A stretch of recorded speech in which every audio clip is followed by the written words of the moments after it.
Brothers and sisters in Islam, ladies and gentlemen, I believe it to be a pleasure, a refresher, and an honor for us to have somebody of the caliber of Ahmed Deedat in our midst. He's just come back from a tour of the Arab states on these very topics. And he's had a series of topics and lectures delivered during this week already at various venues. We are glad to have him in Hanover Park tonight. We welcome all of you to this evening's lecture.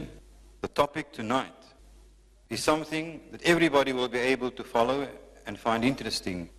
You don't have to be a scholar of the Bible. You don't have to be a scholar or a student of Islam to be able to understand the topic. Open any newspaper and you'll see Arab and Israeli conflict.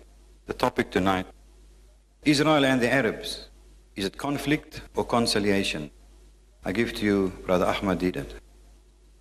أعوذ بالله من الشيطان الرجيم بسم الله الرحمن الرحيم قال رب اشرح لي صدري ويسر لي أمري واحلل عقدة من لساني يفقهوا قولي صدق الله مولانا العظيم. Mr. Chairman, brothers and sisters, the topic of this evening, Arabs and Israel, conflict or conciliation, is not a subject which we have conjured up from thin air. We have had a gruesome reminder of this subject in this evening's paper, the Argus, Friday 13th. Friday the 13th, you remember? Jokingly I was telling you, for the Westerner, 13 is an unlucky number, and Friday the 13th is double bad luck. So you have Friday the 13th this evening, and you see here in the Argus, this evening's paper, Israeli hostage blitz. It says here, commandos rescue 30 passengers, kill 3 Arab guerrillas in 25-second dawn raid. And it carries on. It's an eternal reminder. It's a gruesome reminder about the problem in the Middle East between the Arabs and the Jews. Now this title also is not a title which I have thought of. Arabs and Israel, conflict or conciliation. When the Israelis, when they attacked Lebanon, in Beirut they attacked the Muslims, I think it was 1982, and they were trying to destroy every Palestinian in Beirut. You remember the occasion. Every day there was news. American cluster bombs were being used to wipe out the Palestinians once and for all, solve the problem. That's what the Jews were thinking, that by destroying these Palestinians in Beirut, they would solve the problem of the Middle East. Around that time, I get a telephone call in my office from a Professor Lawson of the Natal University, professor of law. His name was Lawson. So he's asking, he says, look, the Israeli Consul General is invited by the Jewish students to lecture to Natal University on the problem of the Middle East. But I feel, he said, I feel that it is unfair that we only listen to one side of the story. If you would be prepared, we would like you to also be represented on the platform, present the Muslim point of view. And I am always game. There's something I just can never say no. Somebody invites me, and if I'm free, I say, right. She said, how should we advertise the topic? So I suggested that we advertise the pros and cons of Israel, which means the for and against of Israel. Very neutral subject. The pros and cons, this man, he will say in the favor of Israel, and I might have something opposite to say. Pros and cons of Israel. This is a very beautiful topic. He says, I will inform the Jews and I will come back to you. I said, all right. A few days later, he phones me and he says, you know, the Jews are suggesting they are not satisfied with your topic, the way you present it.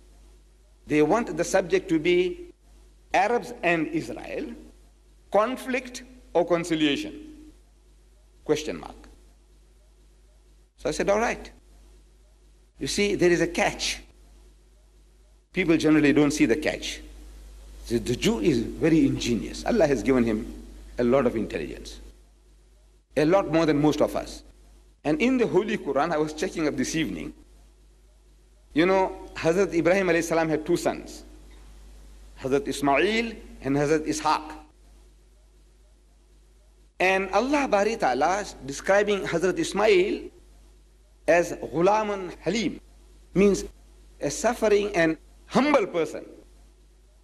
And he describes Ishaq as Alim, very knowledgeable. So this Alim, knowledgeable people, ingenious people, they are now tying us up before we start. Conflict or conciliation? What do you want? So if we say conflict, we'll tell the audiences, you see, these people, Muslims are brawlers. They're looking for trouble. They want a conflict. We want peace, they want conflict. So from the word go, we are on the losing side in the minds of our listeners. If we say conciliation, then he says, you see, why are you throwing stones at us? Why don't you leave us alone? So it's heads I win, tails you lose. Either way, you are the loser. I said, all right, we'll accept it as they want it. You see, this game, the Jews played 2,000 years ago with Jesus Christ. Same, no difference. A very ingenious people, as I say. They came to Jesus again and again with problems. Created problems. They created the problems. They come to Jesus and they says, Master, in the Hebrew language they would say, Rabbi, Maulana Sahib, Sheikh, Ya Imam. Must we pay tribute to Caesar or not? Must we pay taxes or not? What a question to ask this messenger of God. Must we pay taxes to the government or not? See, there's a catch. The catch is, if he says pay tribute, pay taxes, then they will tell the people that this man is not our Messiah, the man we are waiting for, our liberator. This is not the man. Because he's a stooge of the government. He's telling us to pay taxes. So he is in trouble. Who Jesus will be in trouble. If he says don't pay taxes, then they won't pay taxes. So if the government accosts them, he said, look, our Messiah says don't pay. So either way, Jesus loses. It's heads I win, tails you lose. Beautiful, beautiful strategy. Either way, Jesus would be the loser. But Jesus is also a Jew. And also Allah has given him that intelligence. So he's asking them, where is the tribute money, the tax money?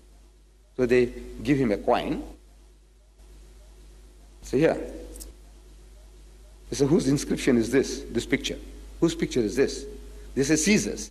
He said, well, render unto Caesar what is Caesar's. What belongs to him, give it to him. So he got out of the difficulty.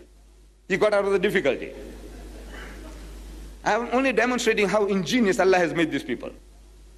You can never win against a Jew in any type of written document you get into it. Or in a discussion or a dialogue. It's very difficult. They come to Jesus again. According to their own records, the Christian record.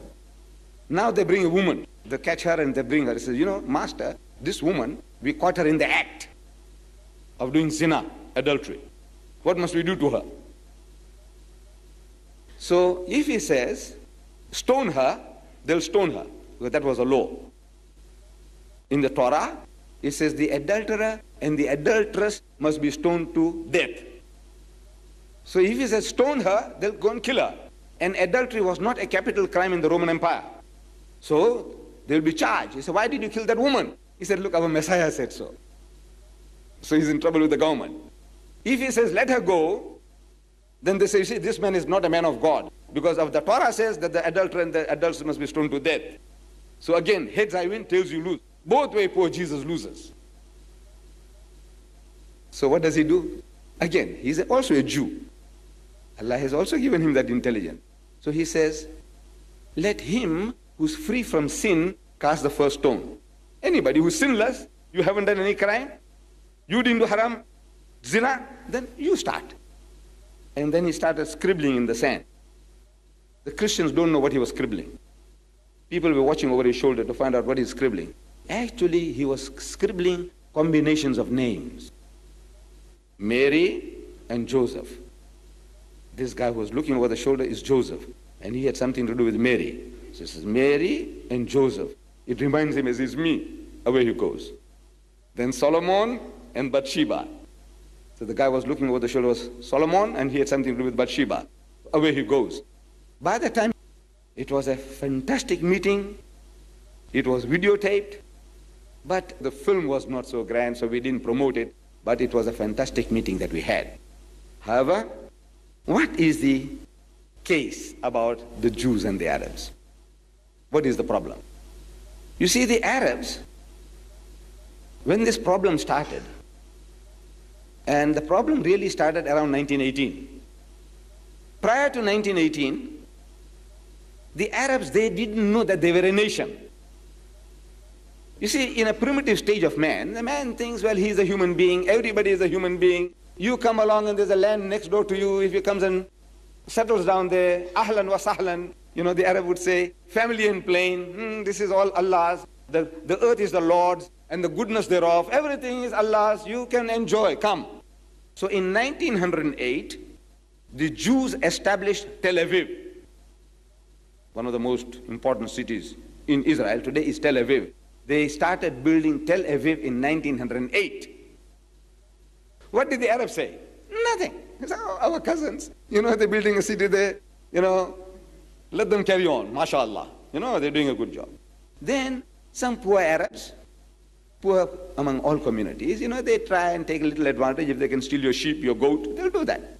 Whether he is a Hindu poor man or a Christian poor man, the poor man is always out to pinch something or the other. So if an Arab went and pinched some goats or sheep of the Jews, and the Jews had vigilantes, like you see these films, Cowboys and Crooks, how the cowboys, with the gang, they go and run down the crooks. Same type of thing the Jews were doing with the Arabs. They used to corner them up and give them a good bashing, in gangs, vigilantes you call them. What did the Arab say? Nothing. He said, you see, my brother, the Arab says, my brother, he went and stole my cousin's sheep and goat, so he gave me good whacking, he deserved it. They were not thinking in terms of Arab and Jew. See, this is my brother, and that's my cousin. My brother had no right to steal my cousin's sheep. So if he did it, and if these guys catch him and give him a good whacking, he deserved it. They were not racist. They were not thinking in terms of race, Arab or Jew. No. It was one human being to another. This was the relationship.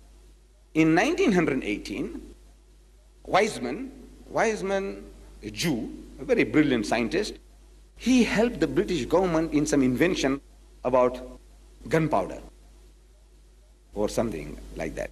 And as a reward, the British government, they said, now we will give you Palestine as a Jewish home. This is what he wanted. They said, right, we give it to you. Palestine as a home for the Jews. Now the Arabs wake up and said, look, man, this is our home. These guys want to take it away. So they started rumbling, grumbling, but unorganized, backward people, uneducated people. So they're making noise, they're making some little trouble here, little trouble there, and it carried on. But the Jews were getting in, more and more Jews, sophisticated people from Germany, from France, from Poland, from Russia. They have been brushing their wits against the Westerner. They come along among these simple simpletons, fools. These our brothers were like fools. What the white men came here, what they found the Bushmen and the Hottentot and the Bantu, similar condition they found the Arabs there. So they started their techniques and they started getting in more and more and more. And the Arabs started making a little bigger noise and a little bigger noise until 1948. In 1948, the Jews, they started bombing the British. King David Hotel, they bombarded and they killed so many people. Count Bernadette, they killed him. Some British soldiers, they captured them and they hanged them. This Begin fellow, Begin, he did it. So the British government offered a reward of $47,000, dead or alive, for Begin, the ex-prime minister of Israel. And the British threw in the towel. And these people, they had the experience. They were in the World War II, World War I. They had 1 million soldiers, 1 million Jews from all over the world, experienced people. And they knocked hells into our brethren. And they captured the land. They had certain peace apportioned to them, but they went and, the Arabs started making trouble, and unequipped, the Egyptians came there and they got a good whacking, and the Jordanians came and got a good whacking, and our Jewish cousins, they did the job. They captured more than what was supposed to take. But In the previous 1400 years of Islam, or 1000 years of Islam, the Jews were living among the Muslims. In Spain, when the Muslims conquered Spain, the Jews were working side by side and they benefit from the fruits of the Muslim conquest.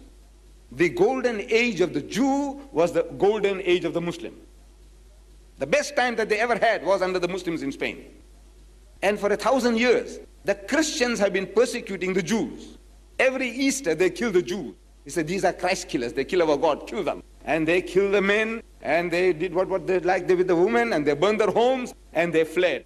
One pogroms after another. This country, in Germany, in Poland, in France, everywhere there were pogroms against the Jews. Every Easter, the Christians reminded themselves that these are the killers of our God. Kill them. And they massacred them. And they fled. And they fled to Muslim lands. And the Muslim says, Ahlan wa sahlan. You know, you are our cousins. Father Abraham, he had 2 wives, Sarah and Hajara. You are the children of Sarah. We are the children of Hajara. Oh, come, live. And they went and lived. Peace. In 1,000 years, there had not been a single riot against the Jews in any Muslim land. An individual Jew might have killed an individual Arab. And an Arab might have killed a Jew. But as a race, as a people, kill the Jews. Never. No riot in any Muslim land in 1,000 years. Trouble only starts when now they want to capture this as their own national home. They are going to rob our brethren of their heartlands, homelands. Now in 1926, a young Jew by the name of Leopold Weiss, as a reporter for a German newspaper called Frankfurter Zeitung, he visits Jerusalem. And he's a Jew. So the Jews were having a meeting with Weizmann from England. He is really the father of this Jewish state, Israel, Weizmann. So in the meeting, they had a plan on the big table, and they were marking out what we're going to do, and we'll take this away, and we'll take that. Among the Jews, they're planning, scheming. Ben Gurion was there. All these are young people, planning, scheming. Maybe Begin was also there. So this young Jew, he had a conscience. So he says, while this discussion is being carried on, he said, I'm reading from his book. He said, I had the disturbing impression that even he, who Weizmann, like most of the other Zionists, was inclined to transfer the moral responsibility for all that was happening in Palestine to the outside world. The moral, for all the trouble that was brewing, they say, British is responsible, the Germans are responsible, but not themselves. They are immaculate, masoom, sinless people.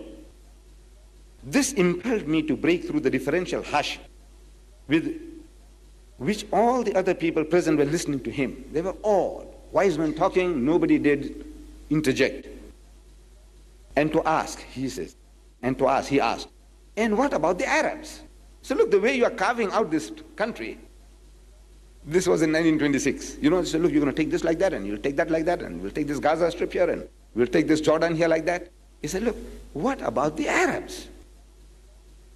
So this, our reporter says, Leopold Weiss, Austrian-German Jew, he said, I must have committed a faux pas, a false step, something that I shouldn't have, something out of turn, by thus bringing a jarring note into the conversation. For Dr. Weizmann turned his face slowly toward me, put down the cup he had been holding in his hand, and repeated my question. What about the Arabs? What about them? So what about them? What about the Arabs?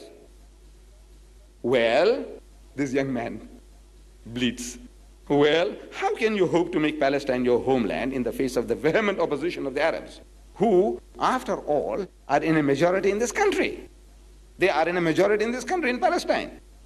So the Zionist leader shrugged his shoulders and answered dryly. He said, we expect they won't be in a majority after a few years. We expect they won't be in a majority for very long. Perhaps so, this young man says. You have been dealing with this problem for years and must know the situation better than I do. But, quite apart from the political difficulties, which Arab opposition may or may not put in your way, does not the moral aspect of the question ever bother you? The moral aspect, robbing somebody else's property, somebody else's land, somebody else's home, does that not bother you? Don't you think that it is wrong on your part to displace the people who have always lived in this country? But it is our country, replied Dr. Weissman, raising his eyebrows. This is our country.